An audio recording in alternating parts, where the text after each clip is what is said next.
if someone's at home, you can mope around or do whatever, and therefore your whole mental attitude will change. If you're with other people that are buzzy and you're feeling good about how they're going, because we're all in this together, we're individuals, but we're collectively what we want to do. And I think people being in the office is really important, particularly for young people. I think they need to be there to learn.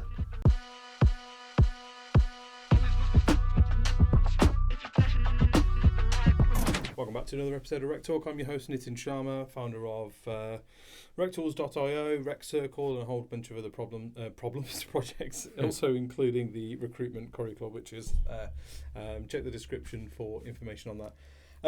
My guest today, representing the RecTools recommended Bibby Financial Services, is the head of UK partnerships, and that's Roger Brown. Roger, first of all, thank you so much for making Pleasure. the journey. Really Thank you. appreciate it. Thank you for the invite. Delighted to be here. And we will come on to your career, because I wanted to give I wanted to dedicate a section of this podcast to you and your career, because you are retiring after decades of service to the industry, and I think you'll have some real interesting stories to tell.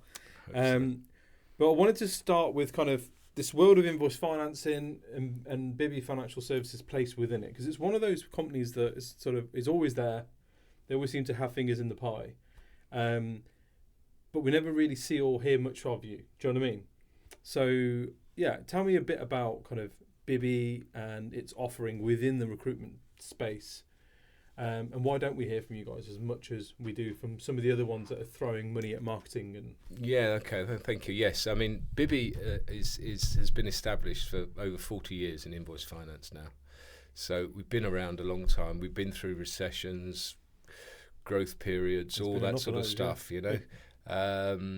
but it's still owned by the Bibby family, which is quite unusual for people in our industry, because a lot of them are either VC backed or bank backed. Yeah. So to be owned by a family that value what we do and are prepared to stay chilled if we have a bit of a sticky period. They know we'll come out the other side because we've been around so long. Well, they've seen it come ebb and flow so often, I suppose. And as a business, we've been through what a lot of recruitment businesses have been through, where you've done well, then you've done less well, because it's not a straight line. No. In terms of how businesses perform, you're going to have dips. So we've been there, done it, and I think, if you look, I've been at Bibby 10 years, but there's loads of people that have been there longer. And we've even got one sales guy who's been with us 25 years. Now, anyone who knows invoice finance knows that BDMs don't stick around for that length of time. But so that's what makes us very secure, because we've been around, we've been there, done it. As I say, the recessions, all that sort of stuff, and we've got experience. I think if you add up all the years of working in invoice finance across Bibby, we probably got more than anyone else in the industry. And now we're doing more invoice finance deals every month than anyone else in the market. Doesn't matter who it is. Interesting, okay. And so is that volume of... That's numbers of deals. Numbers of deals, right, okay. Yeah. So that's not just... Look, we've got 5 really big clients in there. We're very much focused at the SME market. All right, interesting. Because I always assumed Bibby would be a big corporate solution. Do you know what I mean? Like, I need to have a scale. We'll lend anything from 50 grand to 15 million. Okay. But our core is always the SMEs. The people that need less than £1 million. Yeah. That's what we do. The vast majority of our work in. We're going up the gravy chain, but we're never going to forget our core, which is the SMEs, the family-run businesses that start off in a back office. And if you look at invoice finance and recruitment, if ever there were two industries inextricably linked, it is those two. Because recruitment, because the nature of contractor work and temps, is you need cash. Yeah. And the bigger your ledger goes, the more you need cash. So that's why invoice finance works. And, because I've been in it for so long, I've been there and I get it and I've done it. And we'll come back to that, I know, later on, because we want to really get the message across that Bibby is established. It's not going anywhere. We've got a really strong management team. the family care about us. I'll give you a little example. Yeah, please. Just because it shows what it's all about. Because without it, these are all statements. Yeah, right? that's right. Anybody can say. But these things, I went to our office in Basingstoke recently. Okay. And when I got there, I saw someone had just signed in before me, a chap by the name of Sir Michael Bibby. Okay. Okay, so part of the family, and he'd seen on some of our colleague engagement surveys that perhaps staff weren't seeing enough of the people that own or run the business. The name above the door. Yeah. So he'd driven all the way from where he lives, which is the northwest of England, all the way down to Basingstoke. So it took him 4 hours to get down there, probably a bit longer actually. He spent the whole day talking to members of staff and then got in his car and drove all the way back. And he did that purely because he'd heard that people wanted to see more of the people that make the decisions. And that, for me, summed up why Bibby is successful. When you've got someone at the top of the game like that, prepared to send... Yeah, still willing to go. Probably he took a full day, but probably 10 hours of travelling just to come down and talk to just core members of staff. And you could see all the buzz from the people. They were going, "Wow, Sir Michael's here," And he's a really lovely guy for what it's worth. And he cares passionately about how we operate and that we do things the right way, because if you treat your customers fairly and you communicate properly, you have a longer relationship. And that's what we're in. We know what our average client length is, and bearing in mind a lot of companies in our industry generally that join us, clients don't stick around for too long, or they stick around for ages. There's a real mix, but we've got clients that have been with us 30 years, and you have to ask why would you do that? Because you don't compete on price, do you? You don't go out there and swinging going, we're the cheapest. No, because sometimes we value the service, and the old adage, if you pay peanuts, you get monkeys. Yeah. I don't think that's politically correct to say that nowadays, but that's what it's about. And I think we are very proud of our Trustpilot. Everyone does Trustpilot now. Sometimes I have to say I do get a bit fed up with every time you do anything, you have to fill out a survey. All I did was buy a ticket, and I've got to ask what was the experience like. How did you find that? I know, but I think when it's a Trustpilot thing, people actually are putting their own words in rather than just ticking a box. And that's it's really difficult. important. It's a process to leave a Trustpilot review. It's a process. You can't just spam it, or you can't buy. We at RecTools, we use Trustpilot and Google as our main sources of reviews to scrape onto profiles. And what we noticed was actually, because we do Capterra and G2 as well, which are more tech focused, a lot of those have been bought, and the system that we've got in place is sort of like, no, these aren't genuine verified reviews, so we won't take them. We'll only take genuine ones. But I think it is something to shout about, right? This is our Trustpilot rating, and this is why. What's the general consensus or trend that you get in terms of feedback as a business? What is it that people... I think the biggest single difference, and I think I should just emphasise here that because Bibby's been around so long and we've got experience, that ticks so many boxes. But, there's a bit of movement in the market at the moment with... some bigger lenders in the market either getting rid of their factoring book or well, they are, so we'll just leave it at that. I don't need to mention names, but it's, if you're going to look after clients properly, you need to staff your business, i.e. our business. Bibby needs to staff its business properly, because otherwise people fall between the gaps. And there's nothing worse, is there, than trying to get hold of someone and you're waiting in a call centre, or you haven't got an allocated client manager. They're the sorts of things we do. There's always people available. Most of our staff are in the offices most of the time. If not, they're always on mobiles. We can always get hold of people. It's not like you're stuck in a queue. You're third in the queue, you're fourth in the queue, whatever it might be. So I think that's really important in terms of having a strong understanding, therefore, of a business. And for instance, when we go to lend some money to a business, the first thing we do is we go and see them. Oh, how old school? Yeah. Every single client we have to visit before we'll get a sanction, because if you don't see someone, you want to look them in the eye, you want to see what their premises are like, you want to see how the staff react to the guy that's running it, All those sorts of things are really, really important. And that's really interesting. 'Cause you're one of two people that's ever said that. In that's part of the process. Zodec being the other ones, right? Paul was kind of, I meet everybody.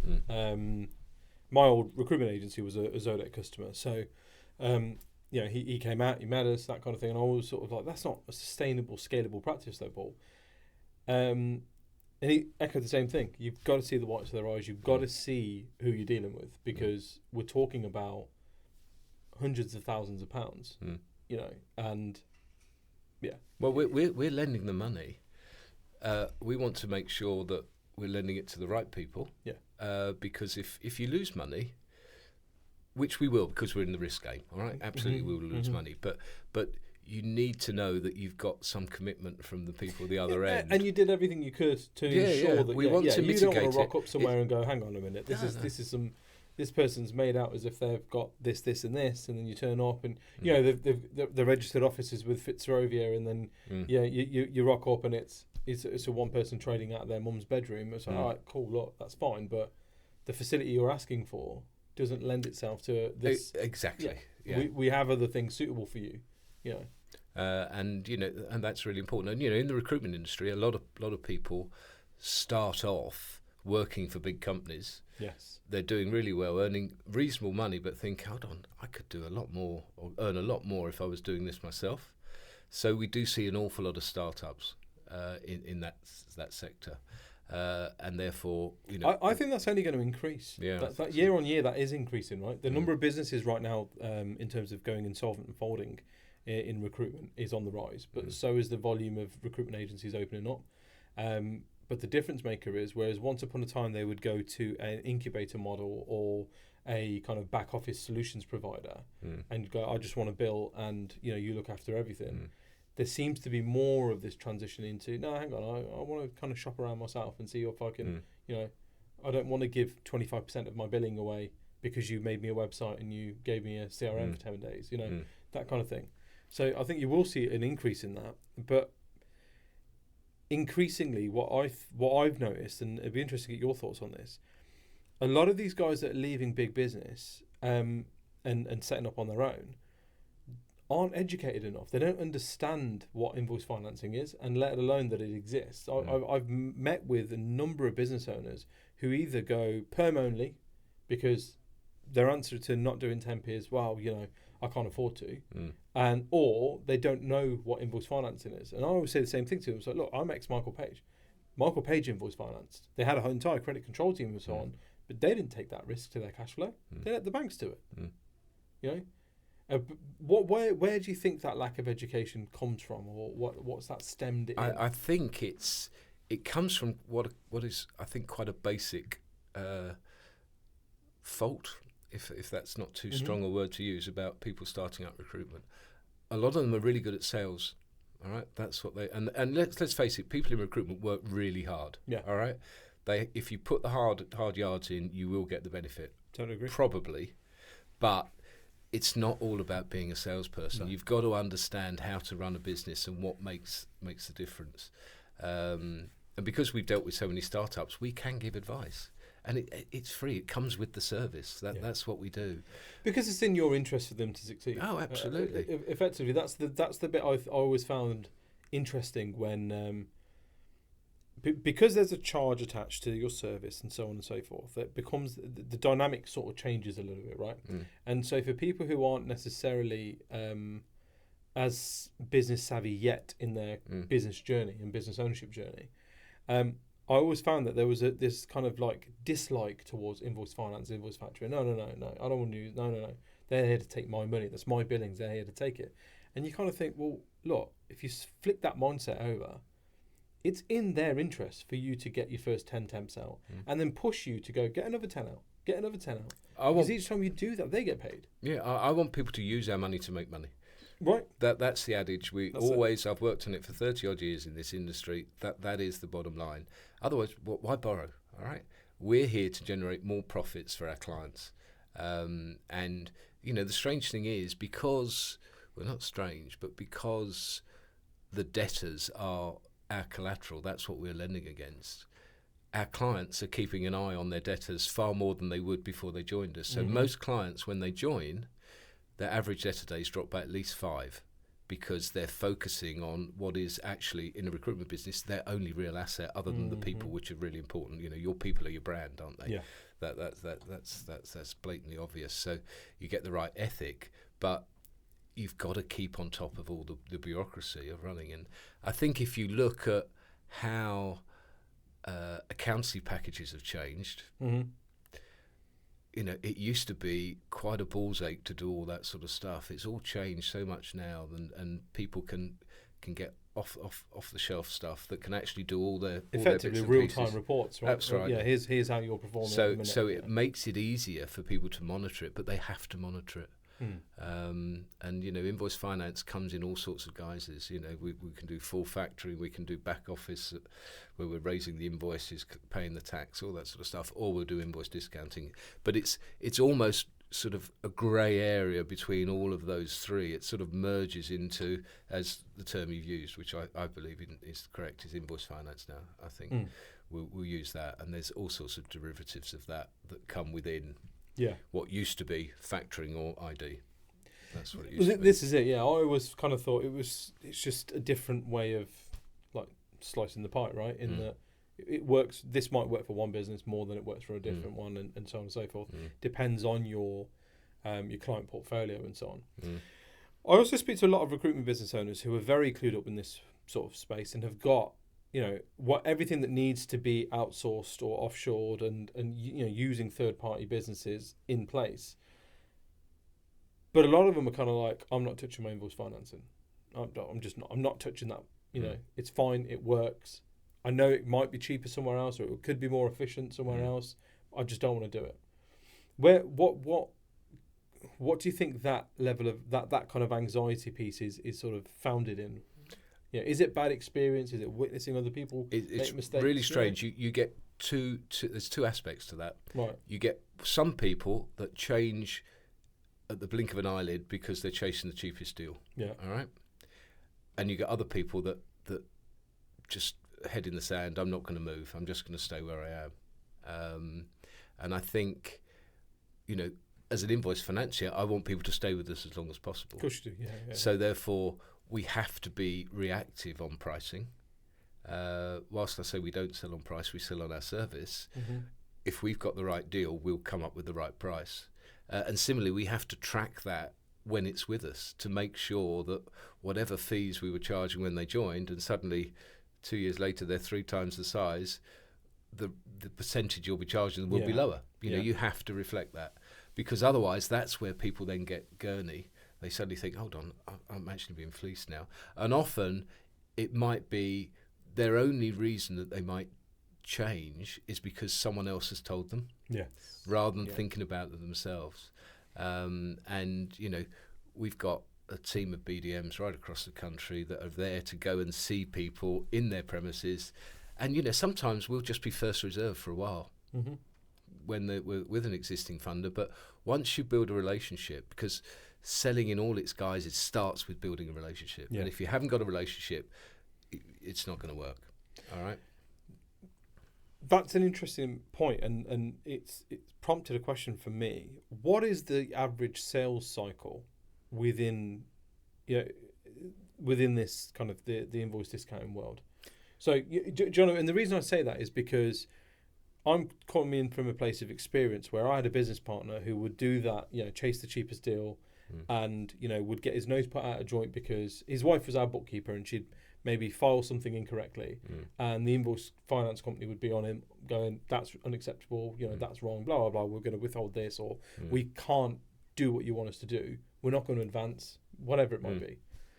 And he would get his nose put out of joint and then immediately be on the phone, right, I'm going to get a better deal, and just start shopping around.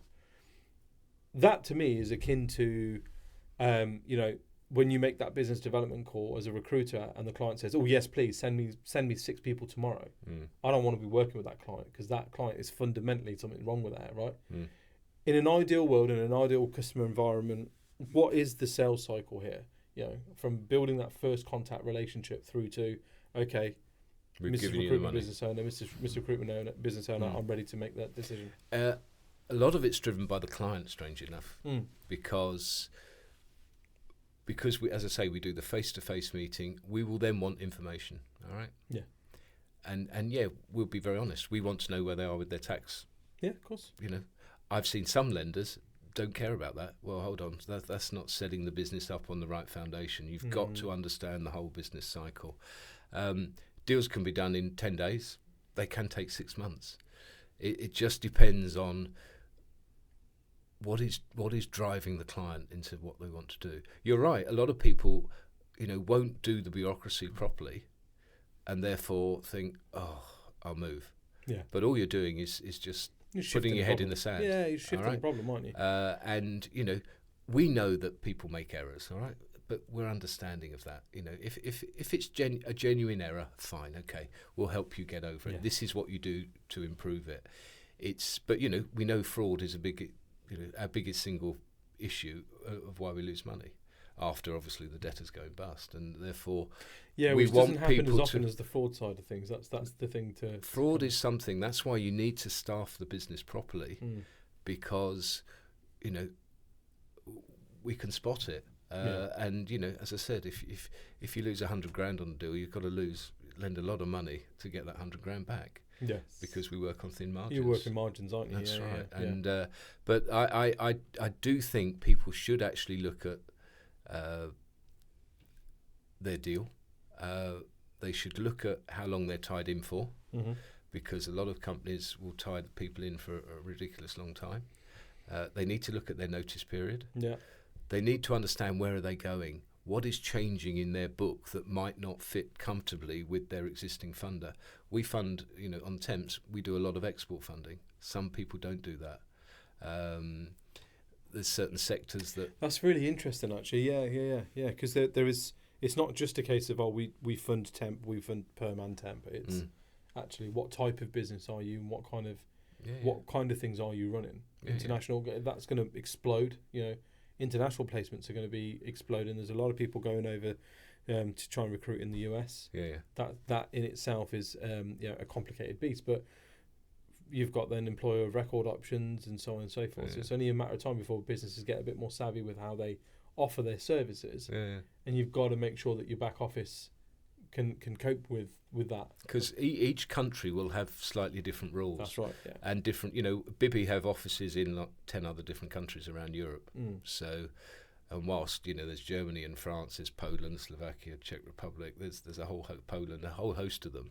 But each of those businesses have to be run independently of each other because the rules are different. But it does mean that if we have got clients who are exporting, if I can use that term, but placing people abroad, we've got people in those countries where the people will be that will help us and help our client to say, look, this is what you need to do to make sure your systems are adequate for that sort of country, and you will get paid, because that's you know, recruitment businesses aren't charities. No, they want to get their money paid, and so many people say, oh, I can't chase that debtor because he's, you know, without him, I haven't got a business. Well, if he doesn't pay you, you haven't got a business, mate. Anyway. Yeah, that's right. So, you know, wake up and smell the coffee. And I think that's really important. So, you know, they're all the decisions people have got to look at when they're thinking about which invoice financier am I going to use.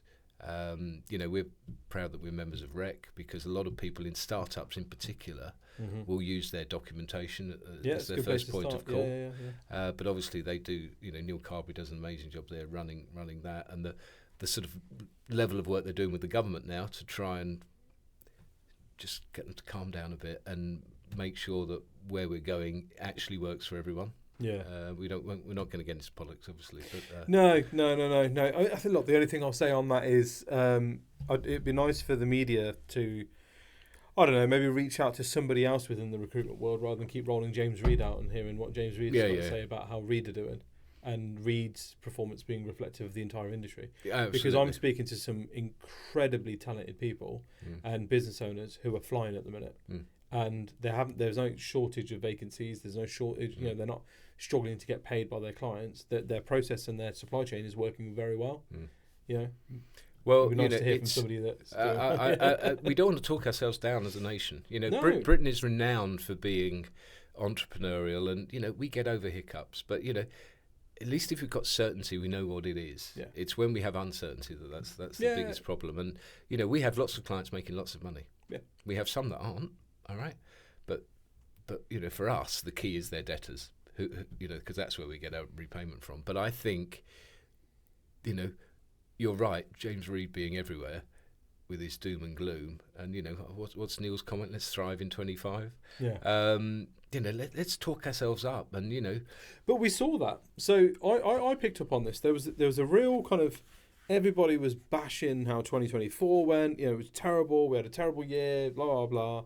And then all of a sudden, the new year kind of hype began, and there was a sentiment of like, oh, things are turning. Mm.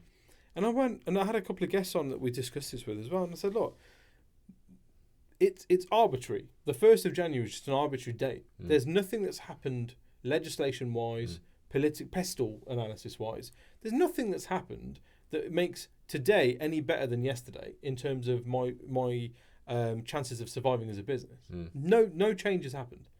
But for some reason, all of a sudden now people have started going, new year, 2025, thrive, that's what I'm going to do. No longer survive, I'm going to thrive. All that language, that positive attitude. And people started, I'm performing better. Mm. My business is showing green shoots. Mm. And it's like, well, yeah, because you can talk yourself into a rut. If you sit and talk about being depressed all day long, you're going to be depressed. Right, absolutely. Walk around with a smile on your face, and sometimes the world looks like a pretty nice place. And it was almost like there's an example of, we have within our own industry the ability to sort of turn this around. Okay, look, we had Mike Ames on the podcast recently, and he was sort of 2010 through to sort of 2017 was probably the peak years of the amount of money that recruiters would ever make. Right, we're never going back to that. We have AI now. We have a completely different consumer market in that buyers are a lot more aware. There's more options. It's saturated in certain spots. You're never going to make that money again, that kind of money. So get that out of your mind and then redefine what you think is successful, because actually, if you're keeping the lights on, you're employing your staff and you're paying them well, you're eating every day, you've got a successful, thriving business. You don't need that year on year growth. That's because that won't always happen. happen. No, take it from somebody who's been in. It goes up and down, but I do think one of the key issues for us is people being in the office, because if someone's if someone's at home, you can mope around or do whatever. You're in this echo chamber of depression. Yeah, that's right, and therefore your whole mental attitude will change. If you're with other people that are buzzy, and you're feeling good about how they're going, because we're all in this together. We're individuals, but we're collectively what we want to do. And I think people being in the office is really important. It helps people get out of their doldrums at home or whatever the pressures might be. And particularly for young people, I think they need to be there to learn. And we're very pleased that we take on graduates every year straight into our sales team. Well, they spend 18 months, 2 years going round the business, understanding it. But that can only work if you're with people. You can't do training remotely. It just doesn't work. And I think, but that's the whole mindset that we have, is let's be positive. And, we celebrate success, and what success is can depend on anything. It's not just financial results sometimes. It's actually...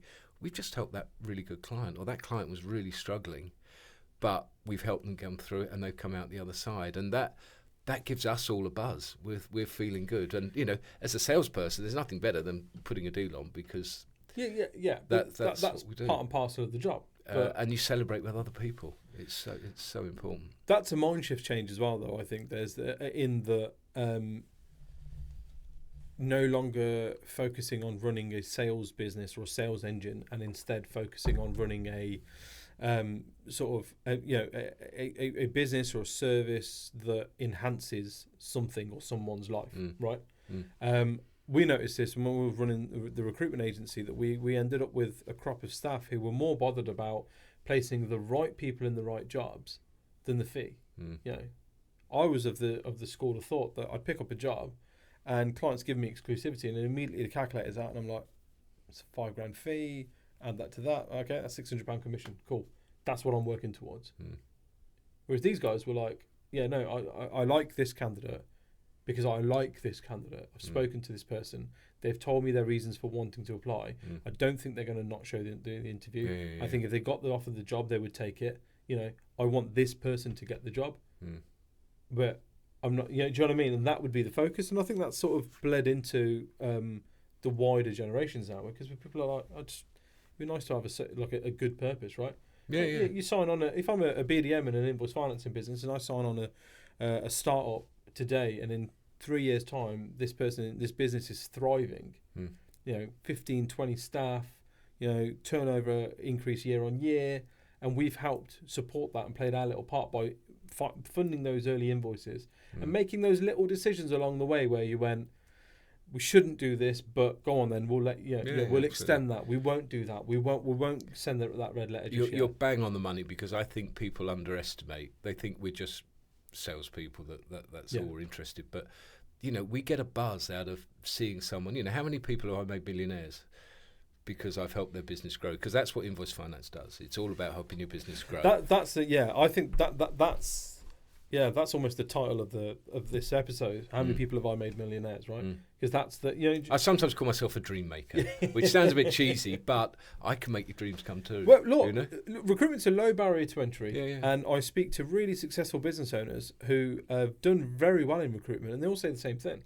I don't know what I would have done if I hadn't fell into recruitment. They all say we fell into recruitment. I fell into recruitment. I fell into recruitment at a time where I was in incredible amounts of personal debt and really worried about kind of financial circumstances. And recruitment changed that for me. I don't know what I'd be doing if I hadn't have fallen into it. But actually, yeah, absolutely, along the way, everyone kind of plays their small part. It's that old, the sort of the Apollo mission thing, isn't it? Where the president asks the cleaner, what do you do here, when he's going around NASA? And he's like, I'm helping put a man on the moon. Yeah. Well, people need that vision as well, don't they? Yeah. You know, what is the big focus as to where the business, and then you can join the journey. You know, we have all sorts of expressions. Are you on the bus and all that sort of stuff? Well, actually, good motivation is driven by people knowing they're part of that team. As you say, we're all going to the moon. Yeah. But how are we going to get there? And every little helps. And it's, you know, but that makes people feel that they're part of the business as well. And that's what applies at Bibby, but I want the same apply to all our clients ideally as well. Yeah. That they all know where they're going. And, you know, I've been around some businesses and you think the MD of that is an absolute strange person. I'll just be polite. And you can see there's no interaction. He's lauding it round or she's lauding it round, and you're thinking, your staff aren't with you, mate. It's you might make some money now, but it's not sustainable. No. And that's, you know, that's probably a personal view, but I think bringing staff. But a lot of this is done on personal view, though. A lot of this is done on personal view. Why else are you going out to see the whites of the eyes of these people that you're doing business with? You know, because we know you could turn up somewhere and see a perfectly reasonable sized office where the staff seem happy, the business has got strong processes in place and everything else, but there's still that niggling doubt in the back of your mind. Like, I don't like this person. There's something off about this person. I don't understand the motivations of this person, and therefore, my feedback or my suggestion back up to our kind of decisions team is going to be, if we can get away with not doing this one, let's. Well, I often look at it and say, well, actually, if I don't feel comfortable with someone, that's the biggest thing about your gut. Yeah. You're right. Whatever numbers you look at, if something doesn't feel right, and same with when I go to our underwriters, if they say, I don't feel right about this, that's the most difficult thing to argue against. Yeah. And it's just how it is. And but my gut will not change, and I'm delighted that it's served me well over the years. And I think, you know, you've got experience. It's sort of, you know. Let's have the walk down memory lane, because I think I'd like to dedicate a part of this podcast to kind of you and your career and that kind of thing. You know, you're going to be retiring we're filming in the Feb, so you're retiring in April. Yep. How you feeling about that? You said earlier people didn't knowingly want to be, you know, go to school and think I'm going to work in recruitment. I didn't go to school thinking I'd ever work in invoice finance, and in fact I didn't even know what it was. I didn't know what factoring or invoice discounting was back in the day. So I joined what was TSB Commercial Finance 30 years ago. Okay. having spent a bit of time in normal banking with Barclays. And, it was just a small little business of 90 people. But within a year, it had merged, or Lloyds took it over. So suddenly we went from being a team of 90 to a team of 1,000 as we took on Alex Laurie and International Factors, which were the brands that Lloyds owned. So amazing experience to go from being a little small business to a really big one in a really short space of time. But Lloyds in those days was absolutely flying. It was just great fun. Opened offices all around Europe and even in America as well. It was really good.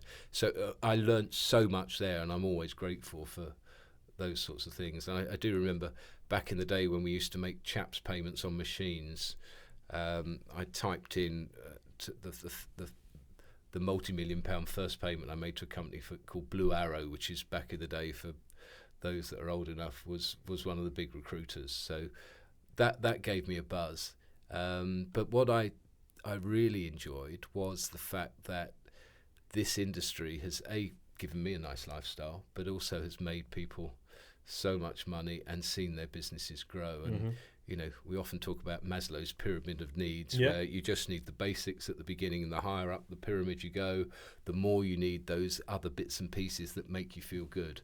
And that's what Invoice Finance has given me, and I think a lot of our clients. But I started off as a BDM with no introducers, thinking, what have I done? Yeah. I was a mainstream banker where I could just sit behind a desk. Yeah, they were coming to you. Yeah. And they used to, in those days, if you had a painter or decorator coming to see you, they'd put a suit on to come into the bank, and you'd shake their hands and they're all wet and clammy, and it was just horrible. So the world has changed so much. But Invoice Finance, it just doesn't get enough press. I'm a big advocate of it. I wonder what my epitaph will be on my grave in due course, but they'll probably only bury 80% of me, and I'll get the other 20% will be later.